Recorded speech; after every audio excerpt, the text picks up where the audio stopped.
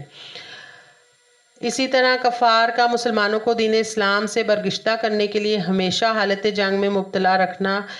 جو ہے اس کا ذکر کیا گیا ہے، اور مرتد کی سزا بیان کی گئی ہے۔ مرتد وہ لوگ ہوتے ہیں جو اسلام کو قبول کرنے کے بعد اسلام سے پھر جاتے ہیں، یعنی دوبارہ اپنی گمراہی میں پلٹ جاتے ہیں۔ آیت نمبر 219 میں شراب اور جوئے کے نقصانات کو بیان کیا گیا ہے اور بتا دیا گیا ہے کہ ان دونوں میں بہت بڑا گناہ ہے۔ کچھ دنیا کا فائدہ ہو سکتا ہے لیکن گناہ جو ہے وہ فائدے سے بڑھ کر ہے۔ اسی طرح یہ بتایا گیا ہے کہ انسان پوچھتا ہے کہ اس کو کیا خرچ کرنا چاہیے، تو اللہ تعالیٰ نے فرمایا کہ جو بھی تمہاری ضرورت سے زائد ہے اس کو اللہ کے راستے میں خرچ کر دو، اور یہ بتایا گیا ہے کہ انسان کو چاہیے کہ وہ اللہ تعالیٰ کی نازل کردہ آیات میں غور و فکر کرے اور اس میں سے اپنے لیے بھلائی تلاش کرے۔ اسی طرح مشرک مردوں اور عورتوں سے نکاح کو حرام قرار دے دیا گیا ہے اور بتایا گیا ہے کہ اللہ تعالیٰ نے جو آیات نازل کی ہیں ان سے نصیحت اور حکمت حاصل کرنا ہر مسلمان پر فرض ہے۔ ایام حیض کا ذکر آیا ہے جس میں عورتوں سے مباشرت کی ممانعت کر دی گئی ہے، اور اللہ تعالیٰ نے فرمایا ہے کہ اس سے پہلے جو کوئی ایسا کر چکا ہے وہ اللہ کے حضور توبہ کرے تو اللہ تعالیٰ اس کی توبہ کو قبول فرمائیں گے، اور اللہ تعالیٰ طہارت اور پاکیزگی کو پسند فرماتا ہے۔ بیویوں پر مردوں کے حقوق کی وضاحت کی گئی ہے اور بتایا گیا ہے کہ بیویوں پر مردوں کے حقوق زوجیت ہیں اور مقاصد ازدواج بتائے گئے ہیں، اور بتایا گیا ہے کہ اعمال خیر جو ہیں وہ دونوں کے لیے کرنا بہتر ہے، اور دونوں کو تقوی اور پاکیزگی کا حکم دیا گیا ہے، اور اہل ایمان کو اللہ تعالیٰ سے ملاقات کی خوشخبری سنائی گئی ہے۔ اسی طرح لغو اور بےہودہ قسموں کے بارے میں بتایا گیا ہے کہ جو انسان کی لغو اور بےہودہ قسمیں ہوتی ہیں جو بغیر ارادے کے کھا لیتا ہے انسان، ان پر مواخذہ نہیں کیا جائے گا، یعنی ان پر پوچھ گچھ نہیں ہوگی، لیکن وہ قسمیں جو انسان ارادی طور پر کھاتا ہے ان پر اس کا مواخذہ کیا جائے گا۔ اور ایلا کا حکم آیا ہے، یعنی کچھ لوگ اپنی بیوی کے پاس نہ جانے کی قسم اٹھا لیتے ہیں، تو اللہ تعالیٰ نے ان کے بارے میں بھی احکامات دیے ہیں، اور آیت نمبر 226 میں بتایا گیا ہے اور ان لوگوں کے لیے جو اپنی بیویوں کے قریب نہ جانے کی قسم کھا لیں 4 ماہ کی مہلت ہے، پس اگر وہ اس مدت میں رجوع کر لیں تو بے شک اللہ بڑا بخشنے والا مہربان ہے، اور اگر وہ طلاق کا ارادہ کر چکے ہیں تو پھر اللہ تعالیٰ خوب سننے والا اور جاننے والا ہے۔ اسی طرح طلاق کے بارے میں احکامات آئے ہیں اور عدت طلاق کے بارے میں بھی بتایا گیا ہے کہ عدت طلاق 3 حیض تک ہے، یعنی عورت 3 حیض تک خود کو روک کر رکھے گی، یہ اس کی عدت ہے، اور اگر عورت حاملہ ہے تو پھر اس کو حمل کو چھپانے سے منع کیا گیا ہے کیونکہ اس صورت میں طلاق نہیں ہو سکتی۔ پھر مردوں کو طلاق سے رجوع کر لینے کا حکم دیا گیا ہے اور کہا گیا ہے کہ اگر رجوع کر لیں اور آپس میں صلح صفائی کر لیں تو وہ زیادہ بہتر ہے۔ عورتوں اور مردوں کے مساوی حقوق بیان کیے گئے ہیں، لیکن اس کے باوجود عورتوں پر مردوں کو یکگنا فضیلت حاصل ہے، اس کا ذکر کیا گیا ہے۔ اسی طرح طلاق رجعی کا بیان ہے، امساک بالمعروف کی تعلیم دی گئی ہے، اور یہ واضح کر دیا گیا ہے کہ اگر کوئی مرد عورت کو طلاق دے دے تو پھر وہ اپنی دی ہوئی چیزیں واپس نہیں لے گا،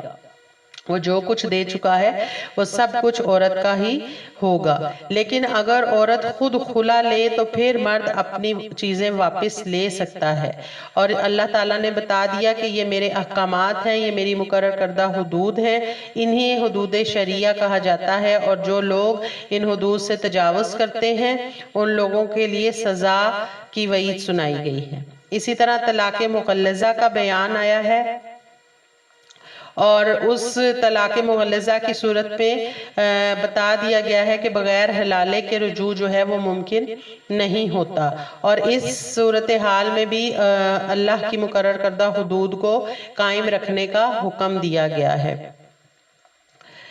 اسی طرح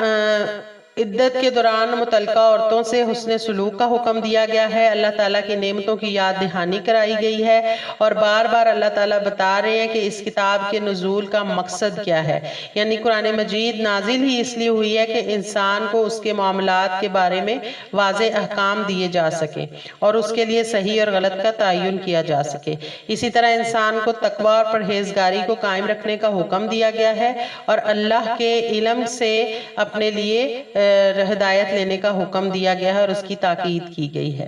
اسی طرح مطلقہ عورت یعنی جس کو طلاق دے دی جائے اس کو اس کی مرضی کے مطابق دوسرا نکاح کرنے سے روکنے سے منع کیا گیا ہے، یعنی اگر عورت طلاق کے بعد کہیں اور نکاح کرنا چاہتی ہے تو اس کو پوری طرح اجازت ہے، اور جو کوئی لوگ اس کو روکنا چاہیں ان کو منع کیا گیا ہے کیونکہ یہ عورت کا حق ہے۔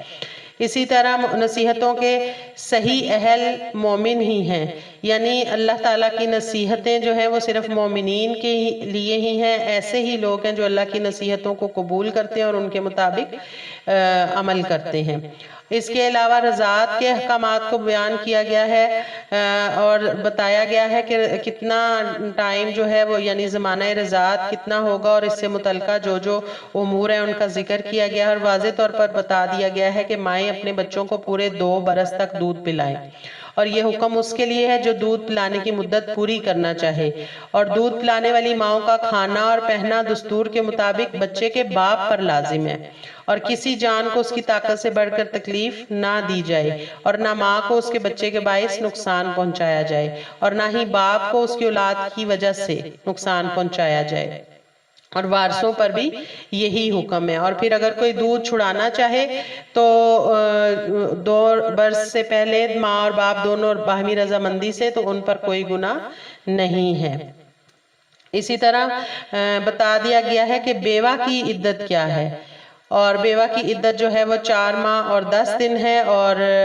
اللہ تعالیٰ نے فرمایا ہے کہ جب وہ اپنی عدت پوری ہونے کو آ پہنچے تو پھر جو کچھ وہ شرعی دستور کے مطابق اپنے حق میں کرے تو تم پر اس معاملے میں کوئی مواخذہ نہیں ہے، یعنی ان کو نکاح کی اجازت دے دی گئی ہے۔ عدت کے بعد زیب و زینت کرنے کی دوسرا نکاح کرنے کی اجازت ہے، اور یہاں پر یہ بتا دیا گیا ہے کہ اللہ تعالیٰ ہر اس کام سے باخبر ہے جو لوگ کر رہے ہیں۔ اسی طرح دوران عدت منگنی یا وعدہ نکاح کی ممانعت کی گئی ہے، یعنی اگر کسی عورت کا شوہر فوت ہو گیا ہے تو اس دوران اور وہ عدت کے دن پورے کر رہی ہے تو اس دوران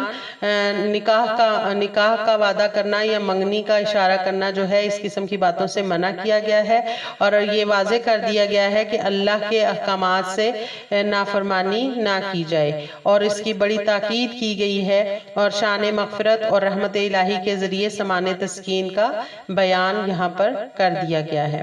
اسی طرح حالت خوف اور حالت امن میں نماز پڑھنے کا طریقہ جو ہے وہ بیان کیا گیا ہے، جس کا مقصد یہ ہے کہ انسان ہر وقت اللہ تعالیٰ کے ساتھ رابطے میں رہے اور ہر وقت اللہ تعالیٰ کی مدد اس کے شامل حال رہے۔ اسی طرح حکمرانی کے لیے طالوت کی تقرری کا ذکر کیا گیا ہے اور بتایا گیا ہے کہ اس کی تقرری جو ہے وہ کس طرح عمل میں آئی، اور قوم کا جو اعتراض تھا اور ان کی غلامانہ سوچ کا رد کیا گیا ہے، اور استحقاق حکمرانی کی قرآنی بنیاد جو ہے اس کو یہاں پر واضح کیا گیا ہے، اور یہ بتا دیا گیا ہے کہ طالوت جو ہے وہ اللہ تعالیٰ کی طرف سے مقرر تھا، اور اس کے لیے جو من جانب اللہ مقرر ہونے کی نشانی ہے اس کو بیان کیا گیا ہے، جس کے لیے اللہ تعالیٰ نے فرمایا کہ اور ان سے ان کے نبی نے فرمایا کہ بے شک اللہ نے تمہارے لیے طالوت کو بادشاہ مقرر فرمایا ہے۔ تو وہ کہنے لگے کہ اسے ہم پر حکمرانی کیسے مل گئی، حالانکہ ہم اس سے حکومت کرنے کے زیادہ حقدار ہیں، اسے تو دولت کی فراوانی بھی نہیں دی گئی۔ تو نبی کریم صلی اللہ علیہ وآلہ وسلم نے فرمایا بے شک اللہ نے اسے تم پر منتخب کر لیا ہے اور اسے علم اور جسم میں زیادہ کشادگی عطا فرما دی ہے، اور اللہ اپنی سلطنت کی امانت جسے چاہتا ہے عطا فرما دیتا ہے، اور اللہ بڑی وسعت والا خوب جاننے والا ہے۔ بے شک سبحان اللہ۔ اسی طرح یہ اللہ تعالیٰ نے اس پورے واقعے کو بیان کرنے کے بعد آیت نمبر 252 میں بتایا کہ یہ اللہ کی آیتیں ہیں اور ہم انہیں اے حبیب صلی اللہ علیہ وآلہ وسلم آپ پر سچائی کے ساتھ پڑھتے ہیں، بے شک آپ رسولوں میں سے ہیں۔ اسی طرح آپ صلی اللہ علیہ وآلہ وسلم کی شان مبارک کے بیان کے ساتھ دوسرے پارے کا اختتام ہوتا ہے۔ وآخر دعوانا ان الحمد للہ رب العالمین۔